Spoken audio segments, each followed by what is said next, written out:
Market huru-hara disebabkan oleh coronavirus. Ya ke? Assalamualaikum warahmatullahi wabarakatuh. Apa khabar semua? Saya IR Sofian. Bersama-sama lagi kita di dalam siri live Facebook, IG dan juga YouTube. Apa khabar semua? Sihat semua? Saya doakan mudah-mudahan anda semua sihat walafiat. Lebih-lebih lagi pada zaman kita ni tengah krisis ni, dunia tengah dilanda krisis. Krisis apa? Krisis virus. Ya Allah, memang teruk sangat sekarang, betul-betul. Dulu kan kita ingatkan dulu kita punya virus yang melanda dekat Wuhan, dekat China dulu. Kita dulu ingatkan dia hanya terlibat dekat China saja. Akan tetapi sekarang dah berubah. Kita lihat sekarang macam-macam dah berlaku. Dan banyak negara-negara yang telah terlibat, yang mana kita tak pernah pun terfikir, yang mana kita tengok kita sendiri Malaysia pun jauh daripada negara China, tapi kita pun dah ada. Yang memang tak payah cerita lah. Awal-awal lagi dulu Singapura dah ada. Sekarang pun kita tahu Itali dah kena dah, Japan, Korea Selatan dan Malaysia sendiri makin lama makin bertambah orang yang infected. So sama-sama kita sama-sama doa, mudah-mudahan kita semua, anda terutama sekali yang bersama-sama dengan saya, dan amnya kepada seluruh rakyat Malaysia, mudah-mudahan kita semua terselamat daripada gejala wabak virus ni. Sebenarnya kita sendiri cuba letak langkah-langkah precaution untuk elakkan daripada kita sendiri akan terlibat di dalam krisisnya dekat dalam wabak ni. Alright, so bagi siapa-siapa yang baru masuk, saya tajuk kita hari ni, adakah market memang huru-hara? Siapa yang tak tahu market tengah huru-hara, saya nak beritahu bahawasanya market memang tengah huru-hara sangat. So baru-baru ni pada hari Jumaat lepas, saya ada sharekan dekat dalam Facebook IR Sofian Fan. Boleh search dekat dalam Facebook IR Sofian Fan. Anda lihat ada banyak yang saya sharekan. Dow Jones ada, S&P 500 ada, Nasdaq ada, minyak ada, gold ada, apa lagi satu, VIX ada, apa lagi, KLCI ada, apa macam-macam market yang saya sharekan dekat dalam tu. Supaya apa? Supaya anda semua, sahabat-sahabat saya semua alert tentang benda-benda ni semua. So that's why ini adalah bukan cerita main-main. Kadang-kadang ada orang, saya lihat ada ramai yang tengah main-main cerita tentang macam mana nak bersalam, daripada gunakan salam gunakan tangan macam ni, tapi tukar gunakan siku lah, gunakan kaki lah kan, gunakan potong ponggong lah. Itu cerita yang kita tak nak dengar. Itu semua cerita yang tak memberikan hasil kepada kita, yang nampaknya tak berapa serius. Tapi kita nak benda yang serius. Kita nak tahu kan sebab mana, apa yang benda yang menyebabkan benda ni sampai macam ni sekali, teruk sekali. Dan sangat-sangat teruk sahabat-sahabat semua, kawan-kawan semua. Saya ada berjumpa dengan Tokyo, ada satu kedai yang besar rangkaian dekat dalam Malaysia ni, yang mana mereka mengimport barang-barang daripada Japan.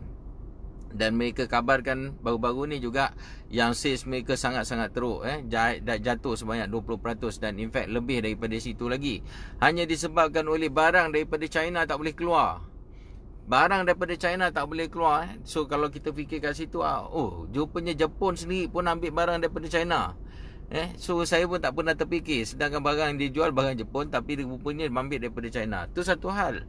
So ia juga memberikan kesan kepada Malaysia. Baru-baru ni saya pergi kepada Pos Malaysia. Tengok, ingat nak post barang lah kan, untuk pos laju. Sekali tengok kosong. Saya pun tergamam. Saya tengok, apa pasal kosong?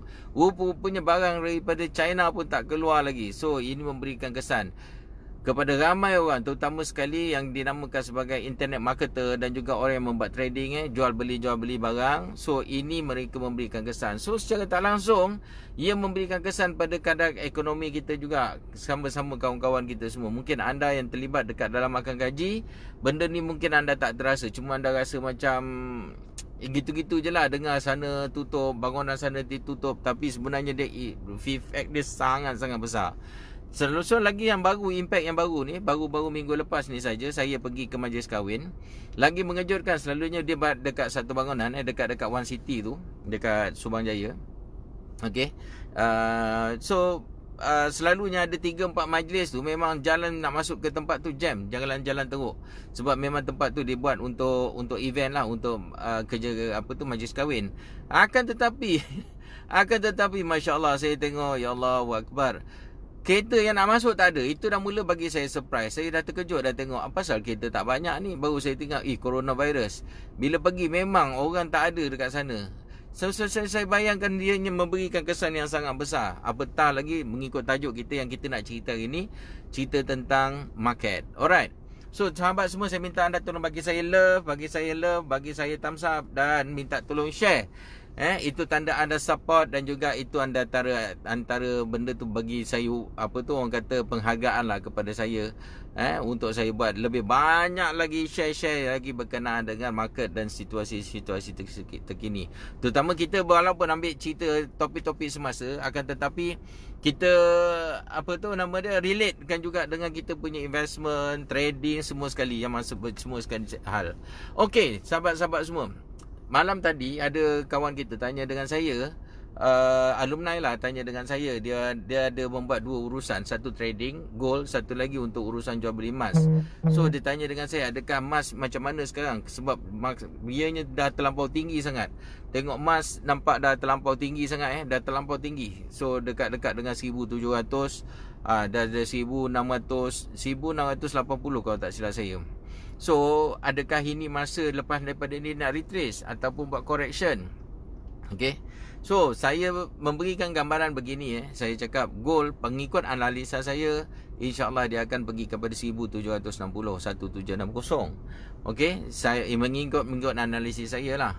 Okey, sebab saya ada channel whatever lah. Pagi tadi pun ada saya share dekat dalam kita punya group trader kita, TG4M punya group. Saya tunjuk apa analisa saya. Saya tunjukkan bagaimana time factor, yang mana ia juga memberikan kesan dari segi time. Saya cuba membuatkan budget time itu dalam bulan 3 ni. InsyaAllah juga ianya akan berlaku.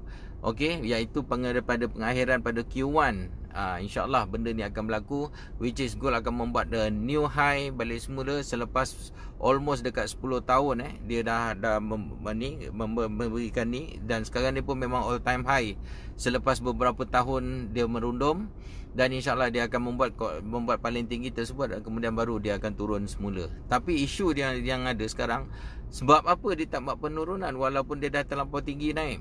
Isu dia yang ni yang kita nak cerita ni. Okey, apa benda yang kita nak sembang ni, apa yang kita ni, saya sebenarnya ni tengah nak tunggu mesyuarat. Minta maaf lambat sikit, dan saya dekat Bangi, dekat-dekat dengan kawasan Green Tech building lah ni, dekat-dekat Bangi, Bandar Baru Bangi. Alright. So isu yang ada sekarang ni sebenarnya ia lebihkan kepada fear. Cuba ikut cakap saya, fear, ketakutan. Ramai orang sedang takut. Jikalau kita lihat sekarang Dow Jones, tahu kan Dow Jones kan?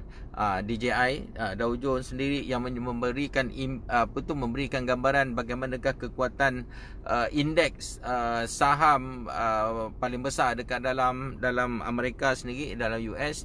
So kita lihat ia pun telah turun. Selain daripada tu S&P 500 counter di bawah S&P so ia pun dah turun dah. So sebelum ni saya memikirkan bila akan berlakunya krisis. Contoh Dow Jones saya jangkakan akan pergi naik sehingga maksimum 30,000, dan suddenly dia dah naik sampai 29,000 lebih, dan kemudian baru dia turun. Dan pada masa tu saya memikirkan macam manakah kaedah ataupun bukan kaedah, bagaimanakah sentimen yang akan berlaku yang akan menyebabkan benda ni akan berlakunya krisis. Okey, pertama sekali yang dulu saya jangkakan, apa yang saya lihat sebelum ni, saya nampak sebelum ni kita ada Bitcoin pada tahun 2017 dan awal pada tahun 2018.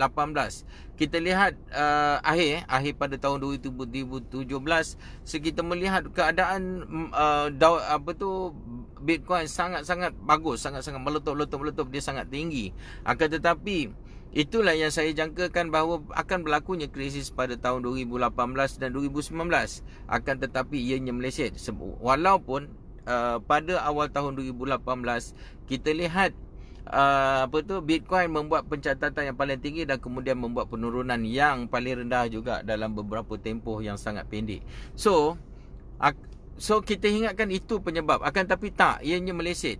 Sebab apa kita melihat pada instrumen keuangan sendiri, jikalau kita cakap instrumen keuangan, contoh dia, apa lagi yang ada special dekat dalam kita punya market ni yang membolehkan benda tu akan semua orang berebut, semua akan pergi ke arahnya, dan kemudian dia akan menyebabkan krisis, maknanya berlaku sesuatu sebagaimana yang dibuat oleh George Soros sebelum ni lah.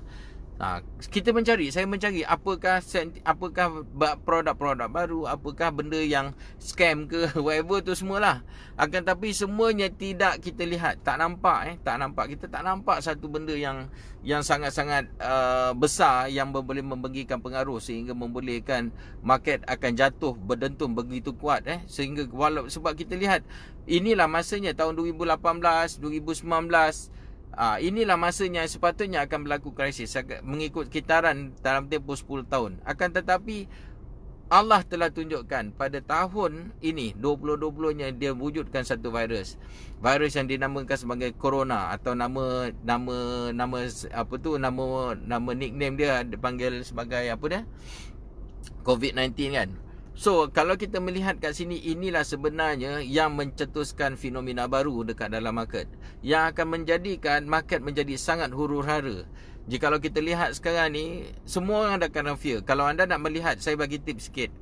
Bagaimanakah untuk melihat market tengah huru-hara atau tak? Berapa ramai nak tahu? Tolong angkat tangan CI. Adakah yang nak tahu?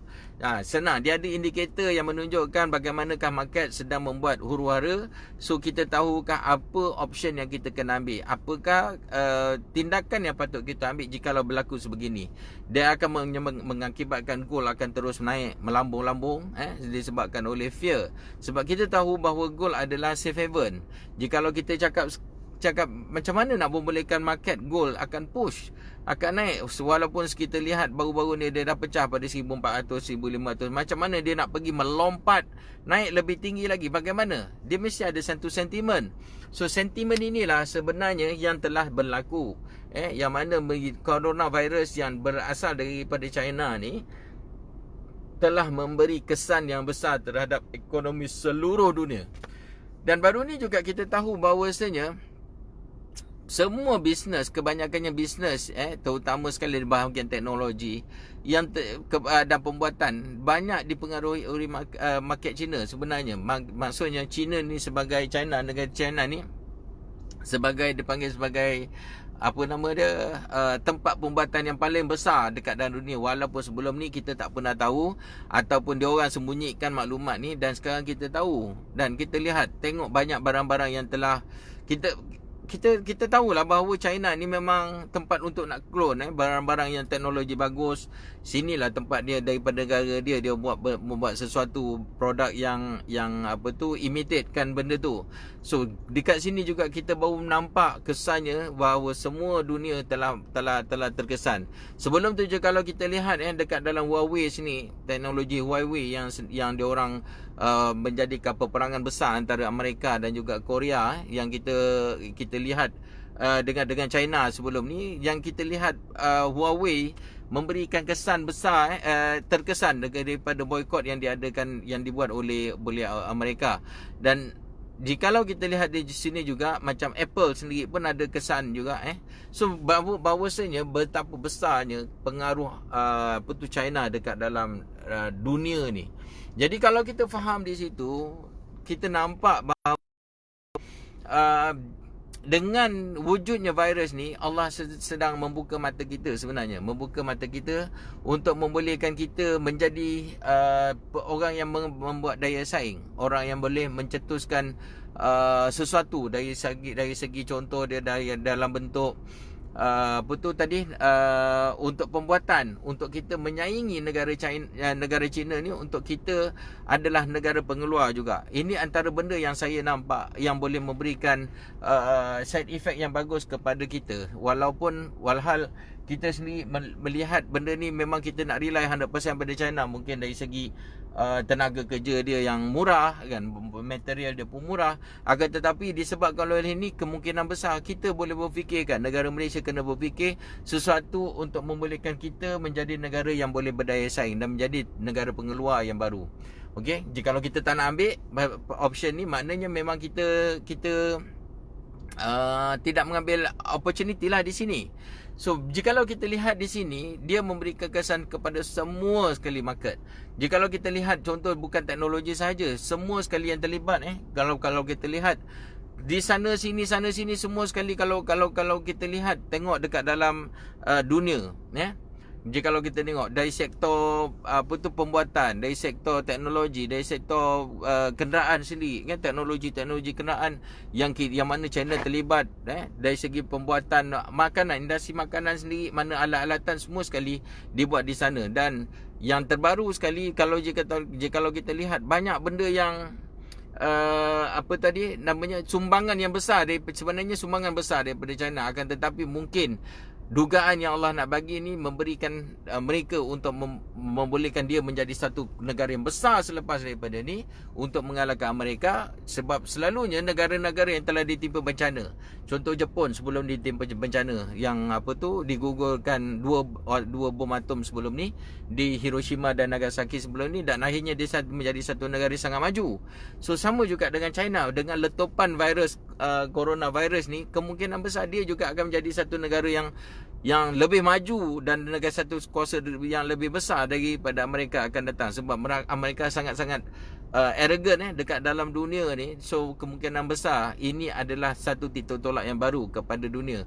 Dan juga kemungkinan besar dengan dia yang mungkin anti-Islam, selepas daripada ni ia telah menjadi satu negara komunis yang kemungkinan besar convert kepada Islam. Kita tak tahu, ini semua kerja Allah SWT. So jikalau kita lihat di sinilah sebenarnya market menjadi huru-hara adalah disebabkan oleh coronavirus. Mengapa ia berlaku begitu? Sebab segala-gala market menunjukkan ianya berjalan daripada hujung jari saja. Hujung jari. Semua handphone menggunakan teknologi, semua barang-barang menggunakan teknologi, dan China adalah pelapor kepada pembayaran secara internet. Contoh dia Alipay. Contoh kita cakap tadi dari segi macam contoh satu Alipay, yang satu lagi WeChat dia. So semua kalau kita pergi ke sana terkejut, semua sekali menggunakan handphone untuk membayar. So jikalau ini berlaku, sebagaimana sebelum ni saya pernah bercerita, jikalau kita tidak menggunakan cash, kita menggunakan bayaran secara online saja benda ni, jikalau negara ni diserang oleh virus ke whatever tu semua sekali, so secara tak langsung kekayaan kita juga akan terlibat. So sama juga dekat dalam sini. Inilah masa titik tolak ataupun titik permulaan daripada apa yang berlaku selepas daripada ni. Mengikut kajian saya, saya lihat Dow Jones akan membuat penurunan, dan kita menunggukan confirmation daripadanya apabila dia membuat korektif sikit, dan kemudian dia akan membuat penurunan sebetul-betul habislah. Begitu juga counter lain. Kalau kita tengok Singapore punya indeks saham pun dah jatuh, DAX pun dah jatuh, Nikkei pun dah jatuh. Semua sekali kita tengok memang semua lautan merah. Apatah Malaysia lagi. Malaysia tak payah cerita lah. Cuma kita baru cerita bagi tu hari dia pecah daripada 1,500 disebabkan oleh Tun Mahathir membuat pengumuman yang dia resign daripada jawatan Perdana Menteri. So jikalau kita lihat di sini, indikator yang paling senang untuk nak lihat, of course lah, kalau nama Ayasofyan, kita akan lihatkan pada emas. So emas menjadi tempat safe haven. Macam mana pun dia akan menjadi tempat rujukan kepada segala-gala dalam mata wang, dalam segala-gala institusi keuangan. Kita tidak boleh lari daripada emas. Okay, so ini juga memberi maksud bagaimana. Okay, jikalau anda pernah dengar apa yang pernah saya sarankan sebelum ni tentang pentingnya untuk kita nak kena menyimpan emas. Dan inilah masanya sebenarnya. Jikalau kita lihat sebelum ni kita telah digegarkan market meletup pada awal-awal tahun itu hari. Market meletup pada bulan Januari. Dan selepas daripada tu apa yang berlaku? Dia membuat korektif balik semula dan meletup balik semula. Jikalau kita lihat, mesti ada booster yang kuat untuk membolehkan ia menjadi sasaran balik semula, menjadi tumpuan. Dan kalau kita lihat sekarang, gold dah mencapai hampir mencapai 1,700. Jikalau kita lihat di sini, apakah yang akan berlaku? Persoalannya, apakah akan berlaku dalam masa terdekat ni, seandainya virus ni telah memberikan keadaan yang ketakutan ataupun fear yang sangat besar kepada dunia, hingga market pun menjadi turun, minyak menjadi new low pula, sikit hari lagi dia akan mencapai tahap yang paling rendah sebelum ni kan, $26. Dia memang sekarang tengah downtrend lah, tengah menakutkan, dan menjadi satu isu yang hebat, terutama pada hari ini di dalam semua berita-berita channel-channel besar dekat dalam dalam dunia, kerana ialah minyak kan. Dan jika kalau kita lihat kesannya juga kepada Malaysia, mana syarikat Petronas sebagai pengeluar minyak, pastinya dia akan mengalami kerugian yang besar. So apakah harapan kita sendiri, syarikat dekat dalam Malaysia ni nak dapat keuntungan? Semua dah lumpuh. Kecuali mungkin Top Glove je lah yang mungkin okey, jika disebabkan oleh dia mengeksport tadi nama dia, glove kan, barang-barang yang berasaskan getah. Akan tetapi jika kalau kita lihat sekarang ni, memang option yang ada adalah anda kena belajar sesuatu, iaitu belajar trading lah, untuk ada pasaran up and down. Itulah yang sekarang ni yang ada. Sebab kalau tak, ia akan menjadikan semua sekali kita akan termangu-mangu, kita akan pening. Sebab kalau kita melihat kepada pasaran cuma satu hala, one way saja, semua akan jadi akan melihat, tunggu dan lihat saja. Akan tetapi jikalau ini diambilkan sebagai satu option yang ada untuk membolehkan kita berdagang, untuk mencari orang kata peluang di waktu krisis ni, mungkin anda boleh lihat ini sebagai satu peluang yang bagus. Okey, so memang sekarang ni, kalau boleh saya sarankan kepada anda semua, lihatlah chart yang saya tunjukkan. Ada saya buat komentar sikit-sikit, saya bagi hint di situ apakah yang akan berlaku, di manakah akan berlaku, ada. Dan kalau boleh cari dekat dalam Yahoo Finance market-market yang saya sebutkan tersebut, dan tengok apakah yang berlaku pada hari ini, pada hari Isnin ini, selepas chart yang telah dikeluarkan dan keadaannya semakin worse, coronavirus semakin teruk sekali dekat dalam dunia sini. Dan dia kemungkinan besar kita lihat dia akan memberikan kesan lagi besar. Dan dia bukan setakat ni saja. Pada pandangan saya, ianya masih awal lagi. Ia masih awal, sehingga berlakunya kekurangan penurunan dari segi fear tersebut. Lihat pada market yang menjadi indikator kepada fear. Jikalau ia dah berkurangan sikit, dan kemungkinan besar bangsa itulah kita waktu untuk kalau nak beli gold secara fizikal, itulah masanya. Jikalau tak, masa ni tengah-tengah bull run ni, anda boleh lihat peluang-peluang hanya untuk mencari titik-titik tempat tinggi saja, bukan untuk membeli. Sebab masa untuk membeli, kita akan mencari peluang di mana dia membuat pullback saja. Alright, tuan-tuan dan puan-puan, apa yang kita boleh buat, sebagaimana yang pernah saya sebut sebelum ni di dalam kelas saya, dekat dalam mana alumni saya cakap, this is the time kita kena cari ilmu. So krisis akan berlaku bila-bila masa saja. Dia memberi kesan besar kepada market. Jikalau kita lihat sekarang pun shopping complex semua sekali tengah banyak yang telah ditutup. Kedai-kedai makan, ada kedai-kedai yang terlibat telah ditutup untuk sanitizekan. Dan kesedaran orang ramai pun telah wujud di bagaimanakah mereka kena pakai mask, kena pakai hand sanitizer untuk prevent diri mereka daripada terkena. Dan juga selain daripada tu, untuk mengelakkan daripada dia yang tercemar, mengelakkan daripada kawan-kawan kita yang lain tercemar, mengelakkan daripada berjangkitan yang akan menjadi lebih besar lagi, untuk mengawal ianya daripada terus merebak. So kita tak pernah terfikir, tuan-tuan, puan-puan, sahabat-sahabat semua, kita tak pernah terfikir bahawa kesan daripada virus ini, coronavirus ni mengakibatkan bahawa shopping kompleks akan kosong. Kita tak pernah terfikir. Kita tak pernah terfikir juga bahawasanya orang akan men-stop akan aktiviti umrah. Aktiviti umrah yang sangat berjalan saban hari, dah beberapa tahun, sangat-sangat aktif, tiba-tiba saja telah ditutup.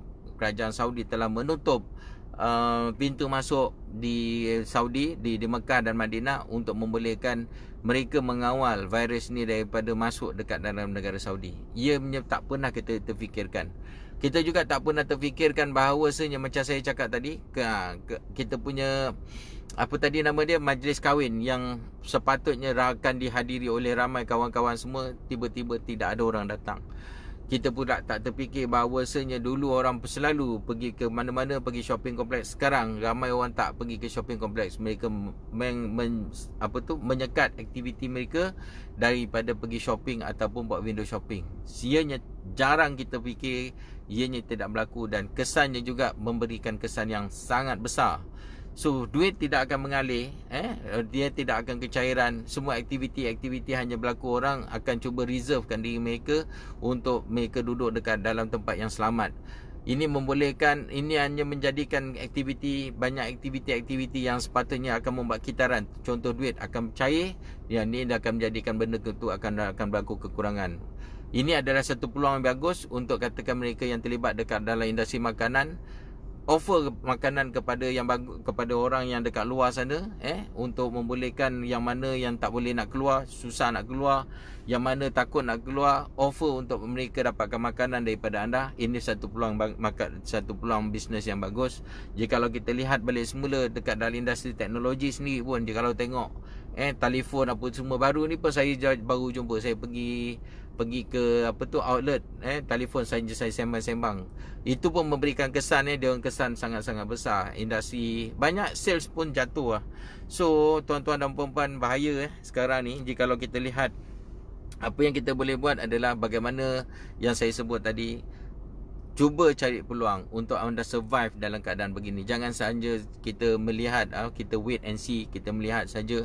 Jikalau ada peluang bagian, why not, cuba saya cadangkan anda cuba cari peluang untuk buat trading. Contohnya trade go for money. Anda boleh rujuk kepada kita punya Akademi JL. Rujuk pada mereka, which is benda tu mungkin akan menjadikan satu peluang untuk anda mencari duit hanya daripada rumah, tanpa keluar, tanpa buat kerja-kerja part time dengan keadaan-keadaan sekarang ni. Ini mungkin yang boleh saya cadangkan. Sebab apa? Ini antara benda yang saya selalu doa, mudah-mudahan kita boleh memberikan manfaat pada orang lain dengan hasil perkongsian kita, dengan apa yang kita sharekan, ilmu yang kita sharekan, memberikan satu impak kepada orang lain, memberikan jalan penyelesaian kepada mereka semua. Tuan-tuan, puan-puan, saya doakan mudah-mudahan anda, keluarga, masyarakat kita, saya dan juga anda, saya minta juga anda tolong doakan saya dan seluruh warga-warga, staff-staff kita juga, dan juga AJL dan semua sahabat-sahabat kita semua, masyarakat kita semua, Allah pelihara kita daripada apa? Daripada coronavirus. Ianya menakutkan, tuan-tuan. Dia menakutkan, sangat-sangat menakutkan. Dengan apa yang berlaku, saya sehari dua ni saya keluar, memang menakutkan lah. Saya tak pernah rasa macam ni. Bukan takut dengan virus, tapi virus tu orang kata kalau kita nak mati, bila-bila boleh mati. Tak ada virus pun kita boleh mati. Dalam masa sekejap lagi kita boleh tergolek mati je pun, kan. Isu dia adalah keadaan market yang kita lihat. That's why tajuk kita hari ni adalah huru-hara market, disebabkan oleh coronavirus, yang mana kita sebelum ni fikirkan yang akan down hanyalah dekat negara China. Rupanya bukan begitu. Ianya lebih daripada apa yang kita lihat, apa yang kita baca, dianya lebih memberikan kesan yang lebih besar lagi. Tuan-tuan dan puan-puan, saya sarankan untuk kita semua istiqamah, selalu berdoa, selalu doa, minta maaf pada Allah SWT. Kita minta ampun pada Allah SWT. Mudah-mudahan Allah pelihara kita, terutama sekali pada tempat kita, kepada negeri kita, daerah kita, negeri kita dan juga negara kita Malaysia yang kita cintai ini. Allah pelihara, Allah akan seal kita, tempat kita daripada dijangkiti oleh virus ni. Sama-sama kita doa, mudah-mudahan apa yang kita buat Allah akan rahmati. Kalau soal nyawa, pada saya itu tak ada isu. Bila-bila Allah nak ambil. Soalnya adalah bagaimanakah kita nak berhadapan dengan situasi sebegini, bagaimanakah kita nak take advantage daripada keadaan sebegini, dan apakah pelajaran yang kita boleh belajar daripada sini, dan apakah sumbangan kita kepada masyarakat yang kita boleh buat. Okey, terima kasih pada anda yang beri saya love, bagi saya thumbs up, dan anda yang share. Saya ucapkan terima kasih banyak-banyak. Jumpa lagi.